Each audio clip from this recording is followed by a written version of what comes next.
Hi guys, I'm going live for lesson. This is my drink from Boba Love. Very nice place. They have great drinks. It's a protein drink, very great. My friend Troy's dad owns the place. Anyway, I had a flash of insight about about a music theory thing that's not easy, but I made it simple in my mind and I want to share it with you guys if that's okay. It's about music theory. Let's just see if we can learn something here. How you guys doing? Hope you have a good time watching the video.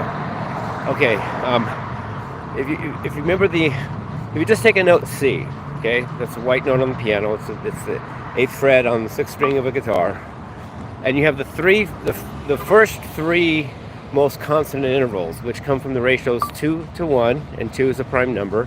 Then the ratio of 3 to 2, and 3 is a prime number. Then the ratio of 5 to 4, and 5 is a prime number. So the first three prime numbers, 2, 3, and 5, make the first three most consonant intervals when ratioed with the number below them. So 2 to 1 makes an octave. So put an octave above the C, you have another C. Then 3 to 2 makes the perfect fifth. So put a G above the C. That's a perfect fifth between G and C, and a perfect fourth between C and G above the perfect fifth. But I'm not going to talk about that. It's the perfect fifth is the fifth above the C, and then the 5 to 4 makes a major third above the C, and that would be E. In this case, the 4 represents a double octave, and 5 to 4 is the major third above the double octave. 5 to 2 represents one octave, and 3 to 2 makes a perfect fifth, which is a perfect fifth above the octave. And then 2 to 1 makes the octave, but we're going to put it all in one octave. So you have the first interval is the octave itself. That's 2 to 1. That's a C above the C. And then the second consonant interval, 3 to 2. That's a G above the C, as I've already said. But I'm just repeating it in case so you just understand better. And then the 5 to 4 is a major third, an E above the C. So with just those three consonant intervals, octave, fifth, third, you have C major triad. Okay, that's fair enough. So you have C, E, G, and then C again.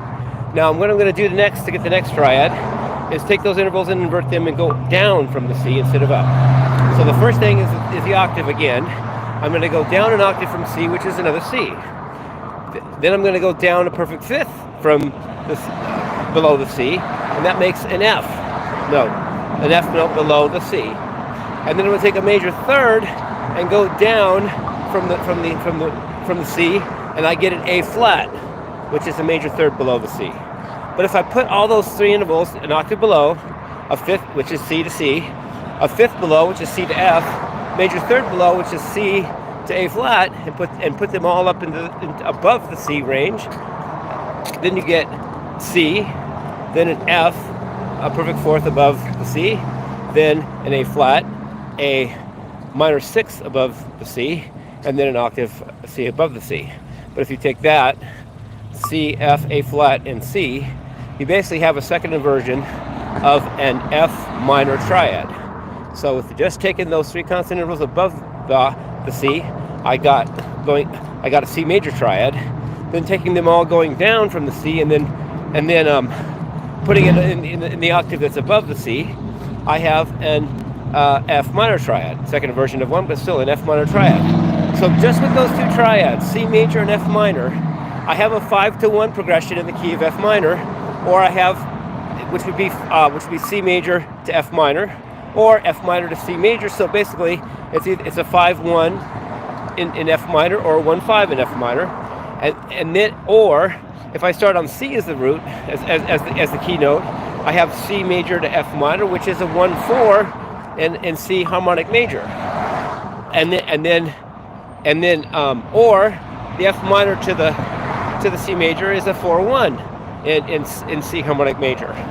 So far, just that works so far. I have F harmonic minor, because it's F minor to C major to F minor. So that's one minor, 5 major.